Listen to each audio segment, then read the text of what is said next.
Study point के online classes में आप सभी का स्वागत है। आज का सेशन है क्लास 10 समांतर श्रेणियों पे रिलेटेड है। ठीक है, क्या होती है समांतर श्रेणियां, इसको हम सीखेंगे इस वीडियो में। चलिए आइए देखते हैं। जब बात आती है समांतर श्रेणी की, श्रेणी क्या होता है, जैसे आपका कोई भी वैल्यू होता है तो एक पैटर्न को फॉलो करता है। क्या होता है, किसी एक पैटर्न को फॉलो करता है। कि अगर आप नंबर सीरीज में ही जाएंगे, बात करेंगे आप प्राकृतिक संख्याओं की, वो भी तो एक पैटर्न का फॉलो करता है। एक आता है, उसके बाद दो आता है, फिर तीन, फिर चार, फिर पांच। तो देखते हैं एक के बाद अगला वाला क्या आता है। एक के क्रमागत क्या आता है, दो, फिर तीन, फिर चार, फिर पांच, फिर छह। ठीक है, तो अगर देखा जाए तो वो एक पैटर्न को फॉलो करे। उसी तरह समांतर श्रेणियों की बात करें, इसका सबसे अच्छा एग्जाम्पल अगर दिया जाए, जो आपकी श्रेणी होती है, क्या होती है भैया, सीढ़ी होती है। सीढ़ी में आप देखेंगे एक इसकी डंडी यहाँ पे रहेगी तो दूसरी डंडी उसकी यहाँ पे रहेगी। इनके बीच का जो अंतराल रहेगा वो अगले वाले अंतराल के बराबर रहेगा। ऐसा तो नहीं है कि एक डंडी यहाँ पर हो, फिर बीच वाली डंडी यहाँ पर हो, फिर तीसरी डंडी यहाँ पर हो। ऐसा तो नहीं होता। अगर ऐसा रहे तो चढ़ने वालों को दिक्कत हो। तो अगर हम समांतर श्रेणी को तैयार करते हैं तो उनके बीच के डिफरेंसेस को क्या करते हैं, बराबर बनाते हैं, कि भैया चढ़ने में आसानी हो सके। तो जब समांतर श्रेणियों की हम बात करते हैं तो समांतर श्रेणी आपका तैयार होता है कुछ इन तरीकों से। जैसे समांतर श्रेणी में अगर पदों की बात करें, किसको, पदों की बात करें, पदों की बात किया जाए, ठीक है, पदों की संख्या। आइए देखते हैं क्या होता है। जैसे आपका A1 पहला पद हो गया, दूसरा टर्म A2 हो गया, A3 हो गया, A4 हो गया, डॉट डॉट डॉट। कितना पद हमको नहीं पता है। हमको नहीं पता तो हम पदों की संख्या क्या लेंगे, AN लेंगे। ठीक है भैया, AN लेंगे। यहाँ पर ये आपका क्या होता है, ये आपका पहला पद होता है, समझ रहे हैं। ये आपका AN, इसको कहते हैं अंतिम पद। क्या कहते हैं, अंतिम पद। अगर हम इनके बीच का डिफरेंसेस निकाले, क्या निकाले, डिफरेंसेस, कहने का मतलब इनके बीच का अंतर निकाला जाए तो वो आपका कितना आएगा। अगर इनके बीच का अंतर D निकाला जाए तो वो दूसरे पद माइनस पहला पद होता है। अगर D की बात किया जाए तो होता है दूसरा पद माइनस पहला पद। ये आपका बीच का डिफरेंस होता है। ठीक है, अगर हम इस फॉर्मूले पे आते हैं, जैसे अगर फॉर्मूले की बात किया जाए कि भैया बताइए nवां पद क्या होगा, इस समांतर श्रेणी का nवां पद क्या होगा। वो nवें पद का फॉर्मूला होता है Tn बराबर a प्लस Tn बराबर a plus n minus one into D. ठीक है भैया, Tn बराबर क्या होता है, a plus n minus one into D. कब, जब आपसे nवां पद पूछा गया हो और n की वैल्यू पता हो तो उसमें कितने पद हैं। ठीक है, जैसे क्वेश्चन ले लेते हैं यहाँ पर एक क्वेश्चन लेते हैं कि 3, 4, 5, 6 डॉट डॉट डॉट 10 में डॉट डॉट डॉट में 15वां पद क्या होगा, 15वां पद क्या होगा। देखिए 3, 4, 5, 6 डॉट डॉट डॉट कहां तक गया एक पता है, लेकिन हमको इसमें क्या पूछा है, 15वां पद। 15वां पद मतलब 315। तो इसका फॉर्मूला क्या हो जाएगा, a plus n minus one, मतलब 15 minus one into D. D आपका कितना है, इसके बीच का अंतराल देखिए, 3, 1, 4, 4, 1, 5, मतलब 4 में से 3 घटाएंगे तो 1 आएगा, मतलब डी का मान 1 है। और a की वैल्यू कितनी हो जाएगी, 3। तो 3 प्लस 15 से 14 गुणे 1 बराबर 3 प्लस 14, 14 3 कितना हो जाएगा, 17। तो अगर देखेंगे तो इसमें 15वां पद क्या आएगा, 17 आएगा। अगर इसको बारी से लिखना चाहे, ठीक है भैया। चलिए इसको थोड़ा यूज करते हैं, बाकी नेक्स्ट देखते हैं हम लोग।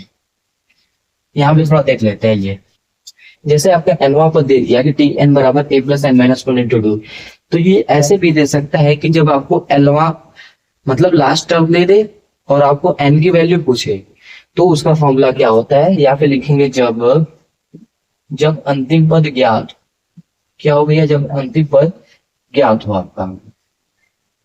तो जब अंतिम पद ज्ञात होता है तो उसका फॉर्मूला होता है आपका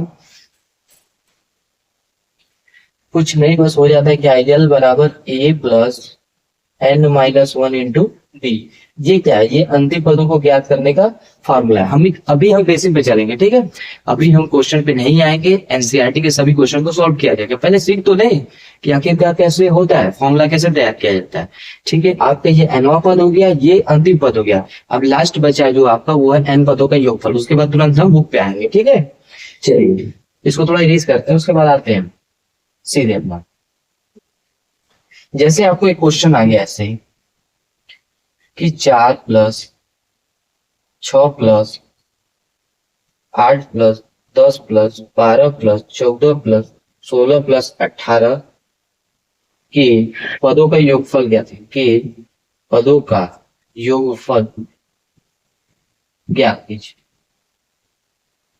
ठीक है। तो जब इसके पहले हमारे पास फॉर्मूला नहीं पता था तो हम क्या करते हैं, सबसे पहले 4 में 6 जोड़ते 10 आता, 10 में 8 जोड़ते 18, 18 10 28, 28 12 30 होता। लेकिन अब हमारे पास क्या है कि हमारे पास फॉर्मूला पता है। वो फॉर्मूला क्या होता है, जब n पदों का योगफल ज्ञात करना हो, Sn पदों का योगफल, तो उसका फॉर्मूला होता है Sn बराबर n/2 2a + n-1 × d। ये मेरा फॉर्मूला होता है, ठीक है भैया। अब इसमें देख लीजिए कितने पद हैं। n यहाँ पर क्या है, जहां n बराबर पदों की संख्या है, n बराबर क्या है, पदों की संख्या। तो पद जोड़ लीजिए 1 2 3 4 5 6 7 8। n का मान कितना, 8 है। तो यहाँ पर रख देंगे ऐसे कुछ, तो आपके कितना हो जाएगा, Sn बराबर 8/2 2a, मतलब a का वैल्यू कितना भैया 4 है, प्लस n-1 मतलब 8-1 × d। d आपका कितना है, देखेंगे डिफरेंस 4 2 6 6 2 8, सबका डिफरेंस कितना 2 2 बढ़ रहा है, तो यहाँ पे डिफरेंस कितना हो जाएगा, 2 हो जाएगा।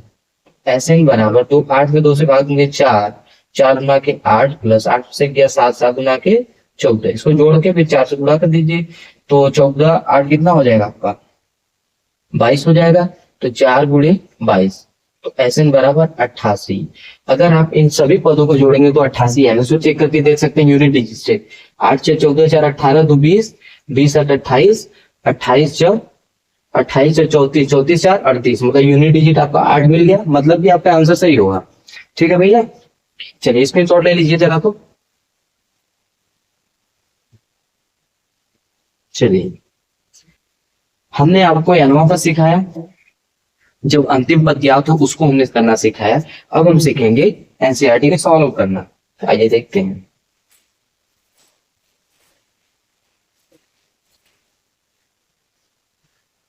एनसीईआरटी का 5.1 का जो क्वेश्चन आपका है, थोड़ा ध्यान से सुनिएगा ना।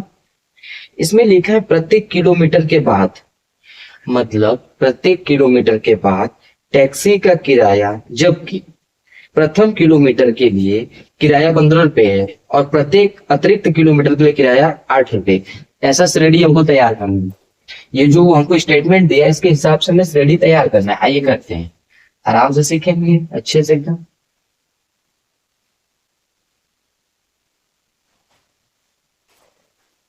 चलिए आपको बोला है कि कोई सवारी है, सफर कर रहा है, तो प्रत्येक किलोमीटर का किराया 15 रुपए है। प्रत्येक किलोमीटर किराया क्या है, 15 रुपए से स्टार्ट होता है, लेकिन हर बार कितना 8 रुपए बढ़ता जाता है। जैसे यहाँ पे लिखा है कि पहले मीटर का किराया, पहले किलोमीटर किराया कितना था 15 रुपए, लेकिन जब अगला किलोमीटर हम गए हैं तो उसमें क्या है 8 रुपए बढ़ रहा है। जैसे आप टैक्सी में जब सवारी करेंगे, मुंबई हो गया या फिर स्मार्ट सिटीज हो गई, उसमें जो मीटर लगा होता है वो पहले 21 रुपए से स्टार्ट हो जाता है, उसके बाद हर किलोमीटर का थोड़ा थोड़ा जुड़ता रहता है।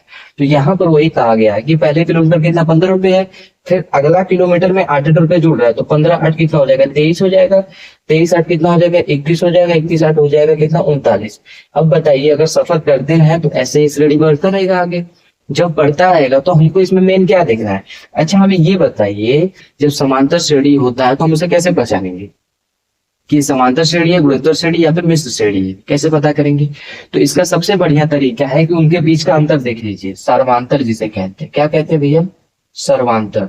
अगर सर्वांतर बराबर हुआ तो वो समांतर श्रेणी होगा, अन्यथा वो नहीं होगा। तो अगर इसका सर्वांतर देखा जाए तो 23 में से 15 जाएगा तो कितना है 8, 31 में से 23, कहने का मतलब कि 8 जुड़ेगा तो वही तो आएगा। तो सर्वांतर आपका 8 है क्या, तो कहेंगे क्या समांतर श्रेणी है। समांतर श्रेणी है। ठीक है,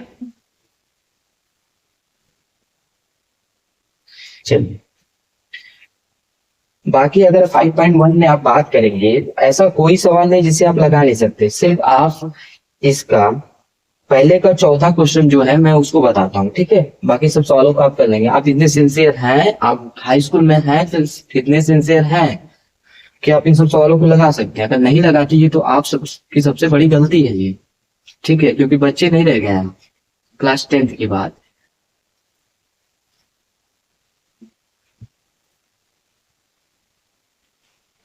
सही, इसमें चौथा सवाल है, ध्यान से सुनिएगा सवाल को, ठीक है भैया। लिखा क्या है कि खाते में प्रत्येक वर्ष का मिश्र धन, खाते में प्रत्येक वर्ष का मिश्र धन, जबकि 10,000 रुपए की राशि का 8% वार्षिक की दर से चक्रवृद्धि ब्याज पर जमा की जाती है। मतलब कोई भी अमाउंट सीआई पे जमा की जाती है। अगर आपने सीआई और एसआई को जब थोड़ा सा पढ़ा होगा तो आप तुरंत बता सकते हैं पढ़ के कि ये समांतर श्रेणी होगा ही नहीं होगा, समांतर श्रेणी होगा ही नहीं। क्यों, उसका रीजन बताता हूं मैं, ठीक है। हल करने की जरूरत नहीं है, बस रीजन बताते हैं, आप नहीं लिख देंगे आंसर सही हो जाएगा, ठीक है। चलिए पहले आपका एसआई देखते हैं, फिर आपका सीआई देखते हैं। क्या होता है एसआई और क्या होता है सीआई। एसआई को बोला जाता है साधारण ब्याज, साधारण ब्याज। ये आपका होता है कंपाउंड इंटरेस्ट, जिसको कहते हैं इंग्लिश में कंपाउंड इंटरेस्ट, ठीक है, जिसको कहते हैं चक्रवृद्धि ब्याज। अगर आपको मालूम ना हो तो हम बताते हैं, जैसा कि नाम से पता है चक्रवृद्धि ब्याज मतलब ऐसा ब्याज जो ब्याज पे ब्याज लगता हो, जो क्या हो, ब्याज पे ब्याज लगता हो। जैसे हमारे पास था कितना, 1,000 रुपये, 1,000 का 5% हमको हर साल 3 साल के लिए ब्याज लगना है, 3 साल के लिए हमको ब्याज देना है। तो जब पहले साल का ब्याज निकालेंगे तो 1,000 का 5% कितना हो जाएगा बताइए। 1,000 का जब 5% हम निकालेंगे ऐसे तो कितना, 50 रुपये आएगा। अब हम अगले साल जब जाएंगे तो 1,000 का 5% तो देना पड़ेगा, प्लस जो हमारा मेन मिश्र धन आएगा उस पर भी 5% ब्याज लगेगा। जैसे इसका अमाउंट क्या हो जाएगा, अमाउंट बराबर प्रिंसिपल प्लस इंटरेस्ट, तो 1,000 प्लस 50 रुपये, ये कितना हो जाएगा, 1,050। तो हमें 1,050 का इंटरेस्ट देना पड़ेगा, ठीक है भैया। 1,050 का इंटरेस्ट देंगे तो हमारा कितना हो जाएगा, ये हमारा देख रहे पहले 50 था, कितना, 52। अगली बार जब जाएंगे तो थोड़ा सा और बढ़ जाएगा। कहने का मतलब कि हमारी सीरीज कभी बराबर आएगी नहीं आएगी, ठीक है। तो ऐसी श्रेणी क्या हो जाएगी, समांतर श्रेणी ना होगी। समांतर क्या, कोई भी श्रेणी नहीं बनेगी क्योंकि किसी पैटर्न को फॉलो नहीं करेगी। अगले साल 2 रुपये बढ़ेगा तो फिर अगले साल 1.5 रुपये बढ़ेगा, सॉरी 3.5 रुपये बढ़ेगा, फिर आपका 3.5 और 1.5 मतलब 5 रुपये बढ़ेगा। मतलब हर साल ऐसे ही बढ़ता जाएगा, तो किसी पैटर्न को फॉलो नहीं कर सकता। तो ऐसी श्रेणी को क्या कहेंगे हम, कि ये एक समांतर श्रेणी नहीं, ठीक है। चलिए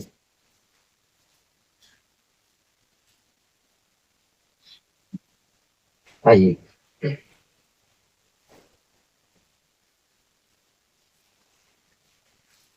आइए अब चैप्टर चलते हैं आपका 5.2 में एनोवा पद ज्ञात करना, कि एनोवा पद कैसे निकलता है। जैसे दूसरा का पहला क्वेश्चन आपका, सेकंड का फर्स्ट क्वेश्चन है एपी। एपी कहने का मतलब समांतर श्रेणी का 10 कामा 7 कामा 4 कामा डॉट डॉट डॉट का तीसवां पद ज्ञात करना। देखिए कैसे, सबसे पहले ये भैया क्या होता है, आपका ए का वैल्यू कितना है, 10, ठीक है। अब हमको क्या चाहिए, डी चाहिए, तो डी आपका कैसे निकलेगा, A2 माइनस A1, तो 7 में से 10 के तो माइनस का 3। तीसवां पद निकालना है, तीसवां पद मतलब T30, तो तीसवां पद का फॉर्मूला क्या हो जाएगा, T30 बराबर A प्लस एन का मतलब मान 30 माइनस 1 इंटू डी। डी कितना है आपका, माइनस का 3, तो T30 इक्वल टू ए का मान है 10 प्लस 30 में से गया आपका 29 गुणे माइनस का 3 आ जाएगा, ठीक है। ये देख रहे हैं आपका श्रेणी जो है घट रहा है, तो T30 बराबर 10 प्लस यहाँ गुणा कर दिए, 3 9 27 का 7 हो गया आपका, 2 3 9 6 2 8 87, ठीक है, माइनस का 87 हो जाएगा। तो T30 बराबर आपका क्या हो जाएगा, माइनस का 77। मतलब तीसरा पद आपका क्या हो जाएगा, माइनस का 77 हो जाएगा। समझ में आया? ठीक है, चलिए एक क्वेश्चन और देखते हैं, फिर इस सेशन को हम खत्म करते हैं, उसके बाद मिलेंगे नेक्स्ट वीडियो में। चलिए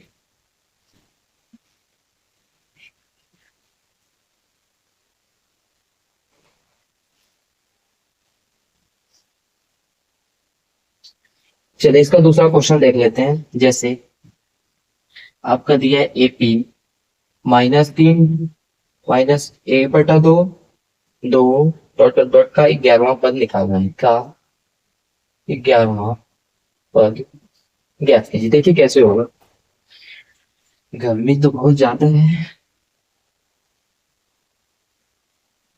देखिए ए का वैल्यू कितना है, माइनस का 3। डी यहाँ से निकालेंगे। डी कैसे निकलेगा, A2 माइनस A1 मतलब -1/2 माइनस -3। डी बराबर -1/2 माइनस प्लस 3, तो कितना हो जाएगा, डी बराबर -1 प्लस 6/2, तो डी बराबर 5/2। डी का वैल्यू कितना आ जाएगा, 5/2 आ गया। अब हम निकाल सकते हैं तुरंत। T11 बराबर A plus n-1 into T. T11 बराबर ए का वैल्यू कितना है भैया, -3 प्लस n की वैल्यू 11 -1 इंटू डी की value 5/2। T11 equal to -3 plus 11 से 10 पूरे 5 बटा के 2 से काट दिए 5 बार में, तो T11 बराबर -3 प्लस 25। तो T11 बराबर 25 में से 3 गया तो प्लस का 22, मतलब आपका 11वां पद कितना आएगा, 22 आएगा। आप कर सकते हैं इसको, आगे से भी बढ़ा के देख सकते हैं। ठीक है, तो आज के लिए इतना ही। बाकी वीडियो अगर अच्छा लगे तो इसे लाइक करिए, शेयर करिए और ज्यादा से ज्यादा अपने मित्रों के पास पहुंचाइए। ठीक है, मिलते हैं नेक्स्ट वीडियो, तब तक के लिए जय हिंद।